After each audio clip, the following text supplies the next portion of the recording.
नमस्कार, हम प्रतिमा चौधरी। दोपहर 3 बजे के भोजपुरी समाचार में स्वागत बा। सबसे पहले प्रमुख समाचार। निर्वाचन आयोग द्वारा केंद्रीय अनुगमन टोली परिचालन आचार संहिता उल्लंघन कर मिली तो उम्मीदवारी खारिज होगी। सत्ता गठबंधन द्वारा आज कास्की के पोखरा में संयुक्त चुनावी सभा आयोजना। अमर सिंह चौर में हो रहा सभा के गठबंधन के शीर्ष नेता सब संबोधन करी हैं। एमाले बाहिक में राष्ट्रीयता ना भइल नेकपा एमाले के अध्यक्ष ओली के दावी। कांग्रेस स्वतंत्र न्यायपालिका पर आघात पुगा रहल आरोप।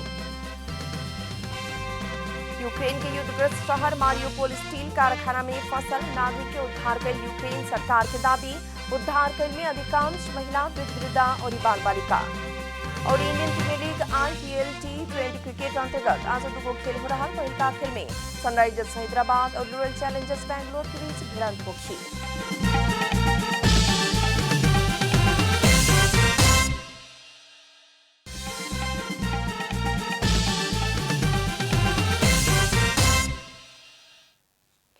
आप पूरा समाचार। निर्वाचन आयोग केंद्रीय अनुगमन टोली परिचालन कैले बाटे। उम्मीदवार से गंभीर रूप में निर्वाचन आचार संहिता उल्लंघन कैल मिलला पर तत्काल उम्मीदवारी खारिज करे के अख्तियारी टोली के दिहल गेल बाटे। उच्च स्तरीय आचार संहिता अनुगमन समिति के ओइसन अधिकार सहित टोली परिचालन भइल आयोग जानकारी दिले बा। आचार संहिता उल्लंघन के प्रकृति देख के उम्मीदवारी खारिज के हद तक टोली जा सके के आयोग अधिकार दिले बा। सुरक्षा संवेदनशील और ज्यादा मतदाता भइल 17 जिला में टोली परिचालन भइल बाटे। विभिन्न मंत्रालय और निकाय में कार्यरत सह सचिव के नेतृत्व में टोली खटल आयोग जानकारी दिले बा। सत्ता गठबंधन आज कास्की के पोखरा में संयुक्त चुनावी सभा आयोजना कैले बा। अमर सिंह चौर में हो रहल सभा के गठबंधन दल के शीर्ष नेता लोग संबोधन कर रहल बाड़न। चुनावी सभा के प्रधानमंत्री एवं नेपाली कांग्रेस के सभापति शेर बहादुर देउबा, माओवादी केंद्र के अध्यक्ष पुष्प कमल दाहाल, एकीकृत समाजवादी के अध्यक्ष माधु कुमार नेपाल लगायत के शीर्ष नेता सब संबोधन कर रहल बानी लोग। पोखरा महानगर पालिका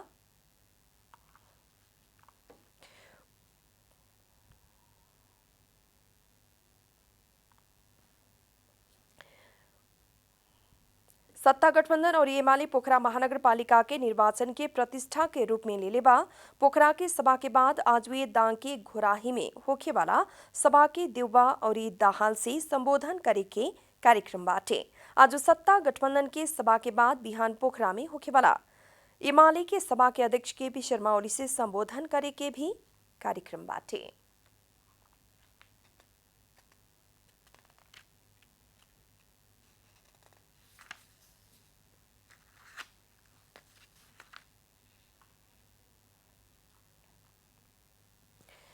नेकपा एमाले आज चितौन के भरतपुर और रूपन्देही के बुटवल में चुनावी सभा कर रहल बा। सभा के नेकपा एमाले के अध्यक्ष KP शर्मा ओली संबोधन करे वाला बानी।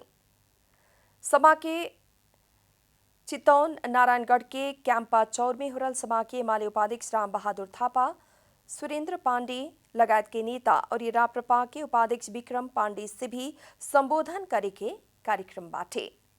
भरतपुर में एमाले और राप्रपा चुनावी तालमेल कैले बा। एमाले के तरफ से भरतपुर के मेयर में विजय सुवेदी उम्मीदवारी दिले बानी। इन्हें सत्ता गठबंधन के तरफ से नेकपा माओवादी केंद्र के रेणु दाहाल मेयर के उम्मीदवार बानी। हाँ, भोजपुरी समाचार में आप छोट विश्राम।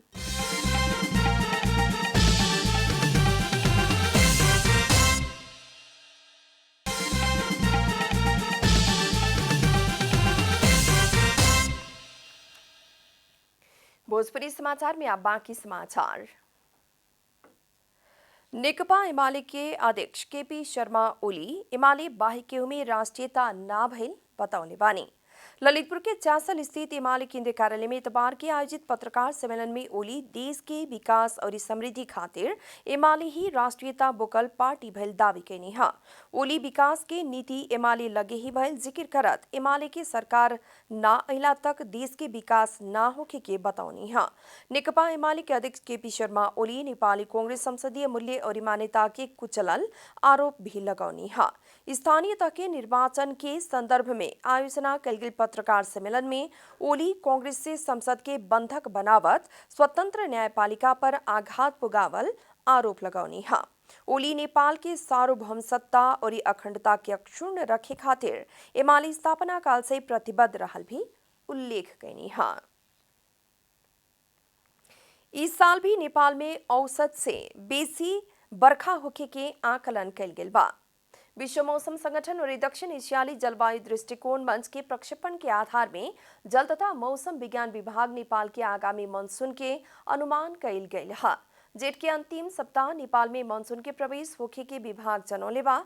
दक्षिण एशियाली मानसून के कारण प्रदेश के उत्तरी मध्य के अधिकांश क्षेत्र और बागमती के दक्षिण भेग बाहिक अन्य सभी क्षेत्र में औसत से बेसी बरखा के प्रक्षेपण जल तथा मौसम विज्ञान विभाग कैले बा। बरखा बेसी भइला से इ बरस भी बाढ़ और भूस्खलन के घटना बढ़ सके के प्रक्षेपण कैल गेल है। इस साल मध्य और पश्चिम तराई में बेसी जोखिम रहल विभाग जनौले बा। आसन वैशाख 30 गते होखेवाला स्थानीयतः निर्वाचन खातिर पड़ोसी देश भारत में श्रम खातिर पुगल नेपाली सब लौटे के क्रम बढ़े लागल बा। कंचनपुर के पश्चिमी सीमा के गड्डा चौकी से घर लौटे वाला नेपाली की संख्या दिनानुदिन बढ़ते जा रहल बा। गड्डा चौकी नाका से अन्य दिन प्रतिदिन 100 से 200 नेपाली सब भारत से लौट रहला पर भी अभी वो संख्या बढ़ के दिन में 500 से बेसी लोग घर लौट रहल बारन सन। कंचनपुर के गड्डा चौकी हेल्थ टेस्ट के इंचार्ज विकास भट्ट अभी दिन में 500 से 800 जने तक नेपाल लौट रहल और ई संख्या और बढ़ रहल भी बताउनी है। वहां के स्थानीय तक निर्वाचन के लक्षित करत पश्चिमी नाका समेत पड़ोसी देश भारत में काम करे गए नेपाली सब धमाधम नेपाल लौट रहल बताउनी है। लगभग फ्लो बढी नै राखेको छ। 100-150 को हाराहारी बढेकै छ। पहिला चाहिँ तपाईको 200-250 जना मान्छेहरू आउँथे भने अहिले त्यो बढेर चाहिँ 350, 400, 450, पहिले त 500 सम्म पनि पुगिरहेको छ। निर्वाचनको उल्ले चाहिँ अब लगभग 800 सम्ममा पुग्छ होला। किनभने अब यो रोपाइँको खेतीबारीको टाइम पनि भइरहेको छ भने चाहिँ मान्छेहरूको आउने क्रम चाहिँ अब बढ्ने नै छ। भारत से नेपाल लौटे वाला नेपाली सबके संख्या बढ़ला बाद नेपाली नागरिक के डेटा संकलन करे के कार्य हो रहल बा। पिछला समय भारत में कोरोना वायरस के संक्रमण बढ़ रहल कारण भी नेपाल आवे वाला अनिवार्य 7 क्वारंटीन में बैठे के और कोरोना विरुद्ध खोप लगावेला छूटल सबके खोप लगावेला और अनिवार्य स्वास्थ्य के मापदंड के पालना करे खातिर स्वास्थ्य मंत्रालय आग्रह कैले बा। दुःख हुन्छ। अब विदेशमा कोभिड अर्काको देशमा त दुःख नहुने कुरै भएन। हजुर अब आफ्नो देशमा रोजगारी पाएर कसले अब आफ्नो यो बालबच्चासँग बस्नु कसले मान्दैन हैन। अब यत्रो मान्छे पब्लिक यो सारा हजुरले देखिसक्नु भएको छ। अब यो अब विदेशबाट आएको अब यो सबै युवा शक्तिलाई नेपालमा राखे त राम्रो हुन्थ्यो। अब नेपालका नेताले भन्छन् अब जस्तै यो रोजगार दिने नारा अब भोट दिनुको लागि हरेक बहाना त मचाउँछन्। अब काम त केही गरेका देखिन्न। अब यसमा जो कुरा काम भन्छन् नेताहरूले त्यो काम चाहिँ गरिदिएपछि हुन्थ्यो भन्ने हो। अब एकदमै हुने जस्तो लाग्दैन केही पनि काम त्यसरी। देशमा अब भन्नलाई चाहिँ गाह्रो छैन, गर्नलाई अलिक गाह्रो। दुःख अब के हो, अब गरिब मान्छेले दिहाडी गर्ने हो, अब दिन दिहाडी खाने काम गर्ने त्यस्तै छ। शरम बेच्ने त हो कहिले। आशा त तपाईँको के हुन्थ्यो, आक्रोशै छ भनौँ न। जुन नेतालाई जिताए पनि तपाईँको राम्रो फल भएको छैन नेपालमा।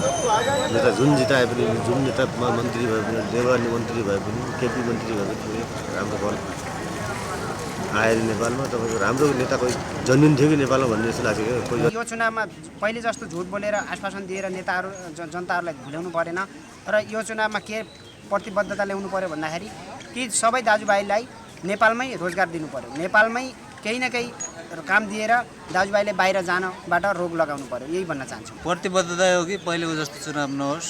अहिले आउने चुनाव एकदमै जनताले चाहेर जनताले मागे जस्तो होस्। यो झुटा आश्वासन दिएर झुटा कुराहरू लगाएर चाहिँ आफ्नो एउटा पदको लागि काम कसैले पनि नगरोस्। नेपाली दाजुभाइको पीडा बुझिदियोस्। हरेक देशमा हरेक ठाउँमा गएर आफ्नो दुःख भोगिरहेका हुन्छन्। त्यसको लागि केही हेरिदियोस् भन्ने हो। इन्डिया गएको छु, इन्डियाबाट फेरि पनि यहाँ कमाएर ल्याउँछौँ। यहाँ आधै पैसा टाँगाहरू लगिहाल्छन्। हामीबाट 300 रुपियाँ, उहाँबाट बनोसबाट यहाँ 300 रुपियाँ 150मा हामी आउँछौँ भने यहाँ 150 रुपियाँ भाडा लगेर दिन्छन् यिनीहरू। हामी किराया पनि हामी यो झिटिमेटीको किराया दिएर हामी हिँडेका छैन। अब नेताहरू अब हामीलाई केही गर्दैन हेर्नुहोस्। अब आफ्नो रोटी पकाएर आफ्नो काठमाडौँ घरतिर घर बनाउँछन् के अरे, हामीलाई गरिबलाई कोही पुस्दैन।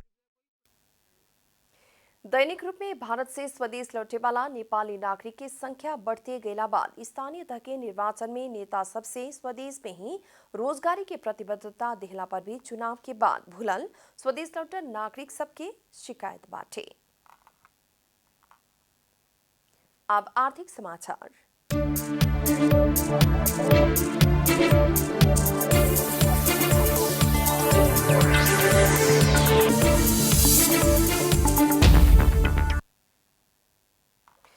हिमालयन हाइड्रो पावर लिमिटेड आज से आईपीओ निष्कासन तथा बिक्री खुला कैले बा। कंपनी द्वारा आयोजना प्रभावित क्षेत्र के बासिंदा सब खातिर आईपीओ निष्कासन हो रहा बा। कंपनी से जारी पूंजी 1 अरब 9 करोड़ 50 लाख रुपया के 8.22% शेयर निष्कासन हो रहा बा। जे मुताबिक कंपनी 9 करोड़ रुपया बराबर के प्रति शेयर 1 से अंकित मूल्य के 9 लाख किता साधारण शेयर निष्कासन कैले बा। निष्कासन जल्दी में जेठ 8 गते बंद होगी तो अबेर में जेठ 23 गते बंद होगी। भोजपुरी समाचार में फिर छोट विश्राम।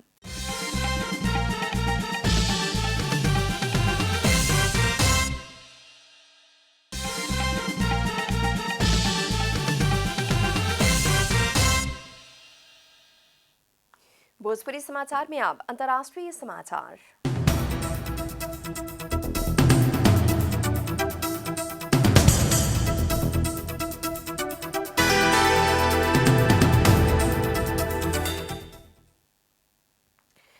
यूक्रेन के युद्धग्रस्त शहर मारियोपोल स्टील कारखाना में फंसल सभी नागरिक के उद्धार कर यूक्रेन सरकार दावी कैले बा। यूक्रेन और रूस बीच के युद्ध में रूसी सेना की घेरा में पड़ल मारियोपोल शहर के स्टील कारखाना में 1020 नागरिक फसल बतावल गए रहे। उद्धार कैल गेल में ज्यादातर महिला, वृद्ध, वृद्धा और बाल बालिका बाटे लोग। संयुक्त राष्ट्र संघ और रेड क्रॉस के समन्वय में शुरू भइल उद्धार कार्य में सैकड़ों सुरक्षा कर्मी के पहरा के बीच उ लोग के उद्धार कैल गेल हा। उद्धार कैल लोग के केने ले जावल गेल बा कहे वाला विषय में यूक्रेन सरकार कुछ नहीं के बतौले। यह बीच यूक्रेन के राष्ट्रपति Volodymyr Zelensky Mariupol steel plant में फसल नागरिक सब मध्य अंतिम समूह के 300 जने के सुरक्षित स्थान में ले जाए में सफल भइल प्रतिक्रिया दिले बड़न। आप खेलकूद समाचार।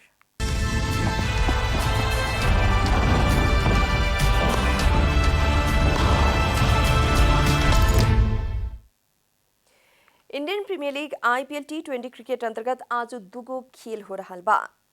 पहल का खेल में सनराइजर्स हैदराबाद और रॉयल चैलेंजर्स बैंगलोर के बीच भिड़ंत होगी। मुंबई में होने वाला हैदराबाद और बैंगलोर बीच के खेल दोपहर 3:45 बजे से शुरू होगी। आज दोनों टोली जीत के तलाश में बाटे। इससे पहले के भेंट में हैदराबाद बैंगलोर के 9 विकेट से हरौले रहे। हैदराबाद 10 अंक जोड़ के छठा स्थान में बा, बैंगलोर 12 अंक जोड़ के चौथा स्थान में बाटे। दोसर खेल में साबिक विजेता चेन्नई सुपर किंग्स और दिल्ली कैपिटल्स के बीच भिड़ंत होगी। चेन्नई और दिल्ली बीच के खेल रात 7:45 बजे से शुरू होगी। चेन्नई 6 अंक जोड़ के 9वां स्थान में बा, तो दिल्ली 10 अंक जोड़त 5वां स्थान में बाटे। अंत में प्रमुख समाचार फिर एक बार। निर्वाचन आयोग द्वारा केंद्रीय अनुगमन टोली परिचालन आचार संहिता उल्लंघन कैल मिली त उम्मीदवारी खारिज होगी। सत्ता गठबंधन द्वारा आज कास्की के पोखरा में संयुक्त चुनावी सभा आयोजना। अमर सिंह चौर में हो रहा सभा के गठबंधन के शीर्ष नेता सब संबोधन करी हैं। एमाले बाहिक केहू में राष्ट्रीय तानाभिल निकपा एमाले के अध्यक्ष ओली के दावी कांग्रेस स्वतंत्र न्यायपालिका पर आघात पुगा रहल आरोप। यूक्रेन के युद्धग्रस्त शहर मारियोपोल स्टील कारखाना में फसल नागरिक के उद्धार कल यूक्रेन सरकार के दावी। उद्धार कल में अधिकांश महिला, वृद्ध, वृद्धा और बाल बालिका। और Indian Premier League IPL T20 cricket अंतर्गत आज दुगो खेल हो रहा। पहल का खेल में सनराइजर्स हैदराबाद और रॉयल चैलेंजर्स बैंगलोर के बीच भिड़ंत होगी। एक साथ भोजपुरी समाचार अभी खातिर इतना ही। जनता द्वारा जनता खातिर प्रसारित जनता टेलीविजन देखत रही। नमस्कार।